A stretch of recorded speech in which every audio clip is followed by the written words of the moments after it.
My grandfather, Leonard Lyons, wrote for the New York Post 6 days a week for 40 years. He wrote over 12,000 columns, rented a typewriter at one point, and was the eyes and ears for generations of fans of culture and arts and movies. And he was an ultimate, journalist, and pounded the pavement, finding stories and anecdotes every single night. His rounds are legendary in our family. And it's remarkable that I feel this great deep spiritual connection to him while never meeting him in real life. But I feel like I know him from not only the 12,000 columns he wrote, but the stories my dad tells me, and then from certain actors who all three of us over the years have had the pleasure of doing interviews and having conversations with. So I look at kind of culture today, media today, through the lens of, oh, would my grandfather have thought that was interesting? Or I wonder if he would have been friends with that actor, so it's nice to have his presence with me, even though media has changed so much.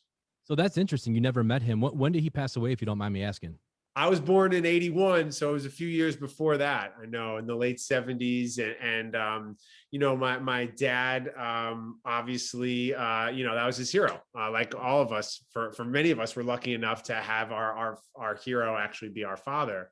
And my dad is convinced, though, that his life was probably shortened on some level because he lived some very nocturnal existence. He would go out to nightclubs and to plays and to ball games and things in the evening, and was always out and about, hustling, running around. And he would sleep during the day. So kind of having those vampire hours caught up with him after a while of, like I said, 6 days a week for 40 years was a true grinder and a workhorse. And you said 12,000 articles? Yeah, and it was, a daily column that, again, this is no podcast over Zoom like you and I are doing, no Stephen A. Smith with hot takes on sports, no Twitter, no Twitch, no TikTok, none of this, right?